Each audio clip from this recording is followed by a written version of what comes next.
साक्षात श्री कृष्ण ही भागवत है। क्या है? भागवत के प्रत्येक पन्ने पर, प्रत्येक श्लोक में भगवान श्री कृष्ण की वांगमय छवि समाहित है। तो ये केवल एक ग्रंथ नहीं है, आप ये मान के चलिए कि भगवान कृष्ण ही विराजमान है। भागवत भगवान श्री कृष्ण है। बोलो जय श्री कृष्ण। अच्छा, कृष्ण कौन है?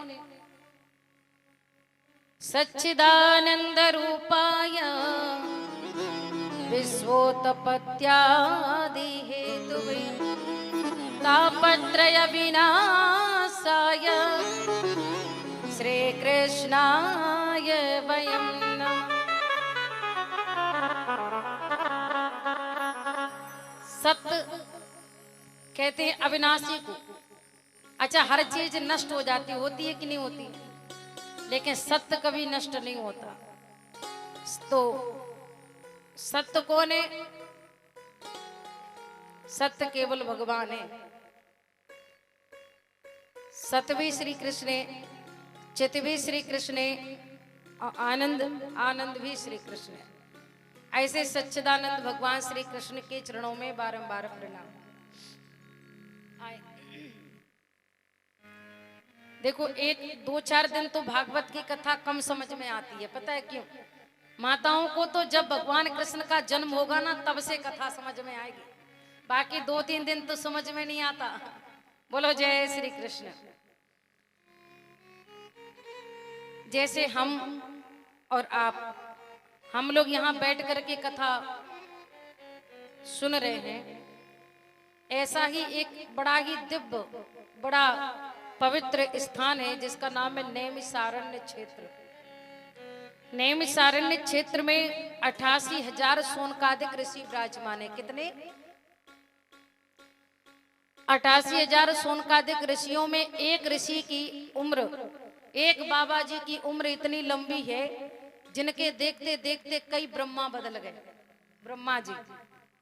एक महात्मा की उम्र इतनी लंबी जिनके देखते देखते कई इंद्र बदल गए। ऐसे करोड़ों अरबों खरबों लंबी उम्र वाले 88,000 ऋषि बैठे। वो सभी विवाहित हैं, परिवार वाले हैं, सदग्रस्त हैं। अब उन 88,000 महात्माओं के बीच में एक 18-20 वर्ष के 20 वर्षीय श्री सूत जी महाराज का आगमन होता है, पदार्पण होता है।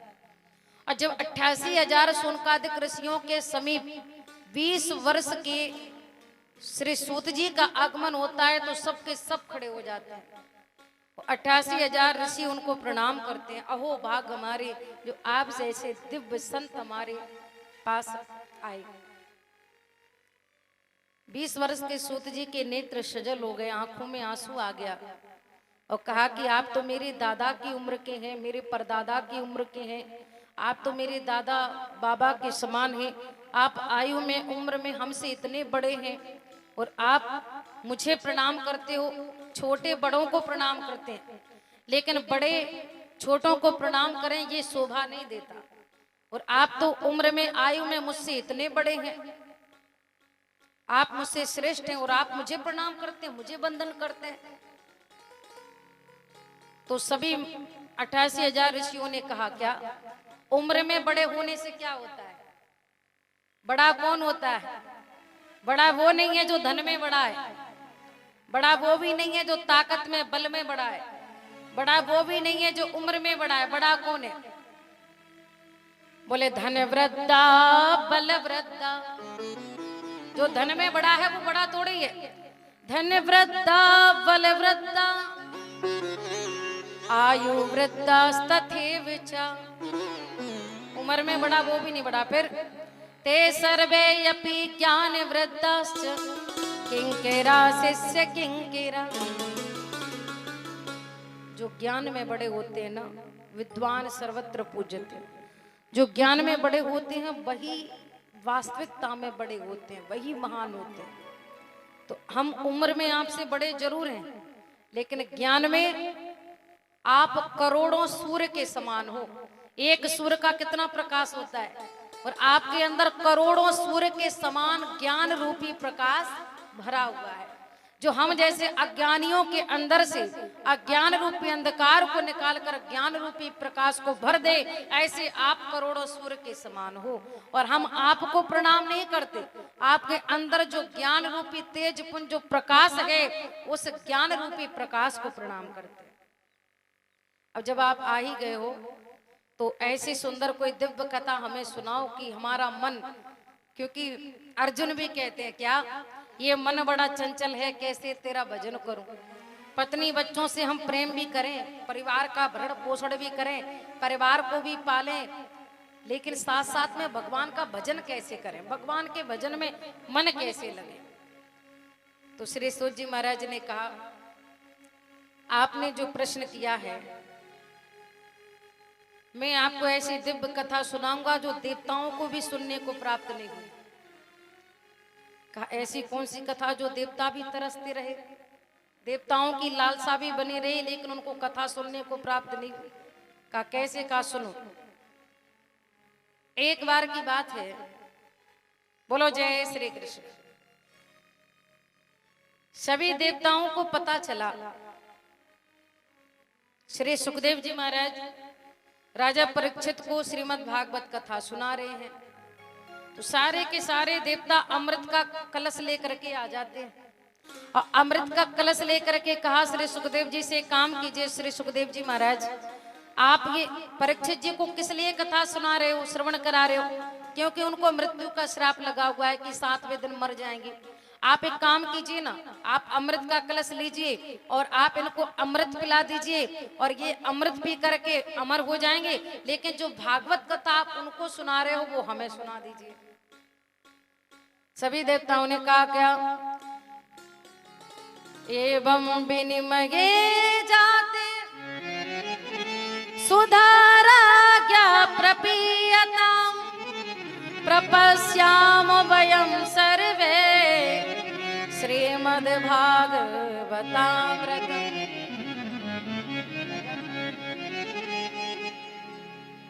देवताओं ने कहा एवं विनिमय जाति सुधाराज्ञा प्रपीयताम प्रपश्यामो वयं सर्वे श्रीमद् भागवतम। अच्छा एक बात बताओ, जितनी माताएं बैठी हैं, अदला बदली लोग करते हैं कि नहीं करते? करते। लेकिन बराबरी की चीज से करते हो कि नहीं करते हो? अब बताओ, 20,000 की अंगूठी हो और 9 लाख का हार हो, तो आप अदला बदली करोगे? भैया लो अंगूठी, तुम ले लो, हार हमें दे दो। बताओ, अब कोई छोटा सा खेत हो और कोई बहुत बड़ा खेत, तो बोलो इसके बदले नहीं ना। हम अदला बदली करते हैं, एक्सचेंज करते हैं, लेकिन बराबरी की चीज से करते हैं कि नहीं? बराबर होना चाहिए। तो श्री सुखदेव जी ने कहा कि कहाँ ये स्वर्ग का अमृत तो कहाँ श्रीमद् भागवत, दोनों की कोई बराबरी नहीं। कौ सुधा कौ कथा लोके कव काचा कव मणिर महान ब्रह्म रातु तजा दिवाज हास्य। आप ये अमृत का कलश ले जाओ, मैं आपको भागवत कथा नहीं सुना सकता। कहा क्यों, क्या ये भागवत कथा अमृत से बड़ी है? बोले हाँ। अब दोनों में थोड़ा सा विवाद होने लगा। सुखदेव जी, श्री सुखदेव जी कहते हैं कि श्रीमद् भागवत ग्रंथ बड़ा गए, और देवता कहते हैं कि अमृत बड़ा है। अब इसका निराकरण कौन करे, निर्णय कौन करे कि बड़ा कौन है? ब्रह्मा जी को बुलाया। ब्रह्मा जी बोले काम करो, तौल करके देखो भाई वजन किसमें ज्यादा है। अब जिसमें वजन ज्यादा होगा वही बड़ा होगा। तो जैसे ही तौल करके धर्म की तराजू मंगाई गई, धर्म की तराजू पर एक पलड़े पर एक तरफ भागवत ग्रंथ को रखा गया, दूसरी तरफ अमृत के कलश को रखा गया, और जैसे ही तौलना प्रारंभ हुआ तो लघुन्यानि जातानि गौरी वेड़े इदं महत् तदारिस गणा सर्वे विस्मयं परमं ययु। जैसे ब्रह्मा जी ने तोलना प्रारंभ किया तो जो अमृत का कलश था, घड़ा था, वो पलड़ा ऊपर को उठ गया, और श्रीमद् भागवत का जो पलड़ा था वो नीचे को चला गया। भाई जिसमें वजन होगा वो नीचे जाएगा, और जो हल्का फुल्का होगा। तो आप लोग कहते हो ना, ये तो देखो भैया, थोड़ा धन क्या मिला, हवा में उड़ रहा है। थोड़ा सुंदर क्या बना दिया भगवान ने, हवा में उड़ रहा है। तो जो व्यक्ति आपको लगे कि हवा में उड़ रहा है तो समझ लेना कि हल्का फुल्का है, इसके अंदर कोई वजनदारी, इसके अंदर कोई गहराई नहीं है। जिसमें ज्ञान की कमी होती है ना, प्रेम की कमी होती है ना, वही व्यक्ति हवा में उड़ता है। और जो वजनदार होता है वो सदैव जमीन से जुड़ के चलता है, जमीन पर चलता है। बोलो जय श्री कृष्ण। इसलिए आज सारे देवता चले जाते हैं। कहा कि जो कथा उनको नहीं मिली वो मैं आपको श्रवण कराऊंगा। श्रीमद् भागवत कथा, श्रीमद् भागवत कथा सबसे पहले सूत जी सुना रहे 88,000 ऋषियों को। सबसे पहले नारद जी ने अपने पिता ब्रह्मा जी से 4 मंत्र लिए। कितने? 4। और नारद जी ने वो 4 मंत्र दे दिए वेदव्यास जी को, और वेदव्यास जी ने 18,000 मंत्र बना दिए। नारद जी ने मंत्र तो लिए अपने पिता ब्रह्मा जी से, लेकिन भागवत कहने का नियम क्या है, सिद्धांत क्या है, ये नारद जी ने सनत कुमारों से सीखा। बोले कैसे? कहा सुनो। बोलो जय श्री कृष्ण। पहले दिन की कथा में श्रीमद् भागवत महात्म्य की कथा होती है। आप लोग थोड़ा शांति से बैठे, क्योंकि 7 दिन की कथा होती है और आज कथा प्रारंभ होना आवश्यक है, इसलिए थोड़ा सा समय आपका और लेंगे। बोलो जय श्री कृष्ण। मैं निवेदन कर रही थी कि जैसे ही नारद जी ने ब्रह्मा जी से मंत्र लिए, लेकिन नियम क्या है ये उन्होंने सनत कुमारों से सीखा। बोले कैसे? नारद जी तो ज्यादा रुकते नहीं और सनत कुमार ज्यादा चलते नहीं, तो ये दोनों कैसे मिल गए? का सुनो। एक बार की बात, नारद जी इस धरती पर भ्रमण करने आए। अब भ्रमण करते करते नारद जी दौड़ते हुए जा रहे थे बद्रीनाथ धाम। और बद्रीनाथ धाम में चारों भाई बैठे हुए हैं, सनक, सनंदन, सनातन, सनत कुमार। और जैसे ही उनके सामने से नारद जी भागते हुए निकले तो चारों ने उनको रोका। अरे महाराज, इतनी तीव्र गति से कहाँ भागते जा रहे हो? और नारद जी से कहा कि आप इतने परेशान क्यों? नारद जी ने कहा मैं बहुत परेशान हूं। कहा क्यों? कहा सुनो। अहम तो पृथ्वी या तो ज्ञात्वा सर्वोत्तम मामिति पुष्करम चा प्रयागम चा काशी गोदावरी तथा। नारद जी ने कहा मैं हरिद्वार गया, मैं रामेश्वर गया, मैं इस धरती को बड़ा महान समझता था, बड़ा पवित्र मानता था, बड़ा भाग्यशाली समझता था कि इस पृथ्वी पर भगवान के मंदिर होते हैं, भगवान की पूजा होती है, भगवान के कीर्तन होते हैं, भगवान की कथा होती है, माता पिता की सेवा होती है, सास ससुर की सेवा होती है। लेकिन इस धरती पर आकर जब मैंने देखा तो महाराज मैं तो देखता ही रह गया। क्यों? मैंने आके देखा तरुणी प्रभुता गे है। घर में तो बोले नई बहू की चलती है। किसकी चलती है? देखो आजकल की कई माता बहनें कहती हैं क्या करूं बहन, मेरा तो भाग फूट गए। बोले क्यों? ऐसी बहू मिली। अरे मेरी इच्छा थी कि सीता जैसी बहू मिल जाए, और चाहे खुदा ही सूपनखा बन के कायना बैठी हो। चाहे अच्छा एक बात मुझे याद आ गई, कह दूं, ठीक है? एक माता जी रोज कथा सुनने आती थी। अब माता जी रोज कथा सुनने आती, राम कथा होते होते राम विवाह की कथा आई।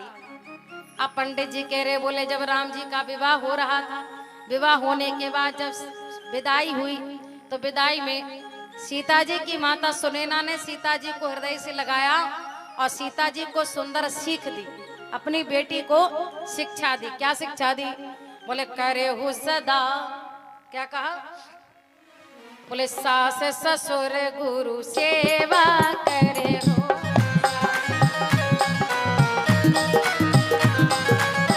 सास ससुर गुरु सेवा करे हो,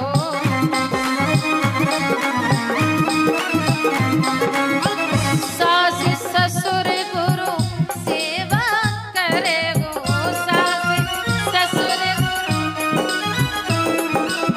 पति रुक लखी आयसु अनुसर हो, पति रुक लखी आयसु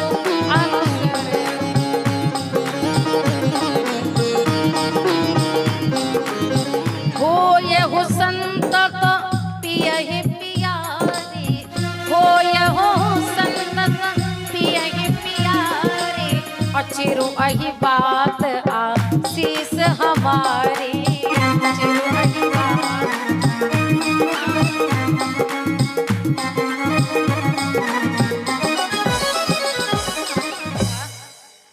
सास ससुर की सेवा करना, सबका सम्मान करना। अब माता जी ने जब सुना, बाकी की कथा नहीं सुनी, उन्होंने एक कथा सुनी, सास की सेवा करना। क्या करना? अब सासू माँ घर पे आती हैं और बहू से कहा, अरे सुनती हो बहू, बहुत अच्छी कथा हो रही है, मैं तो रोज ही जाती हूँ, कल तुम भी चली जाना। सास ने सोचा कि ऐसी कथा बहू सुन ले, मेरी बहू को घर में आए 5 साल हो गए लेकिन कभी मेरे पैर नहीं दबाए, सेवा नहीं करी, अब ऐसी कथा सुन ले तो आके सेवा करने लग जाए।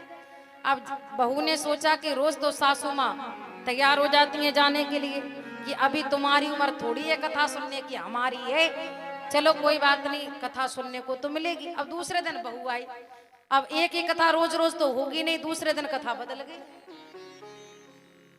अब दूसरे दिन जब बहू आई तो कथा चल रही राम वनवास।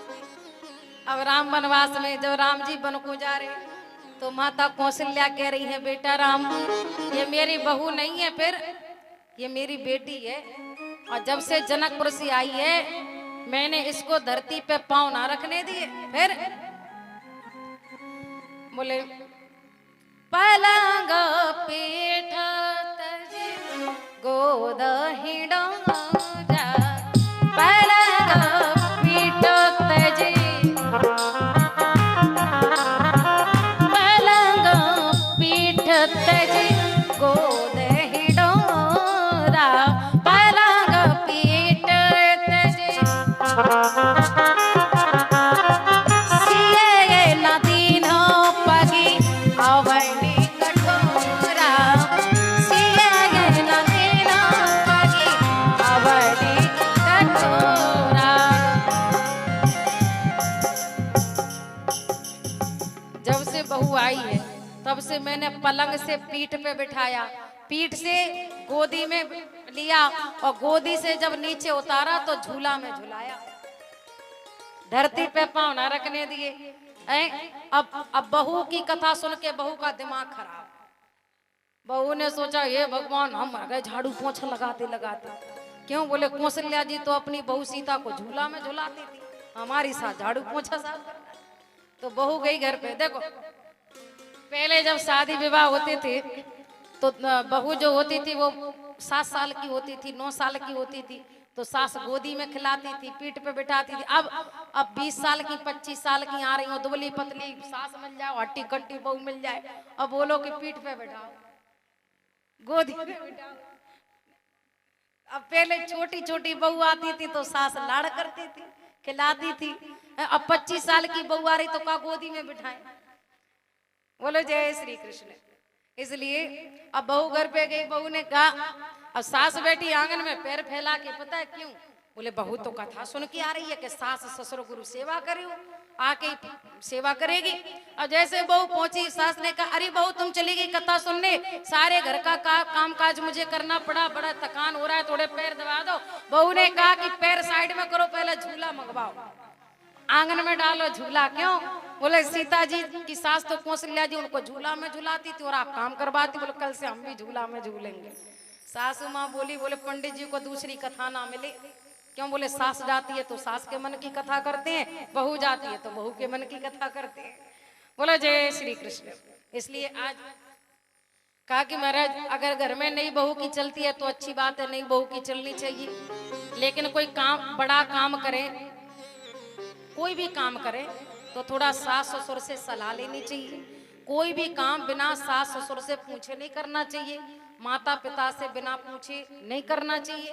बोले, क्या बात कर रहे हो? घर में नई बहू की चलती और सलाह, बोले माता पिता से थोड़ी लेते हैं, सास ससुर से थोड़ी लेते हैं। फिर बोले, ससुराल से साले साहब को बुलाया जाता है, और दीवार बिगाड़े आरो, घर बिगाड़े सारो, मामा शकुनी जैसे साले साहब हो।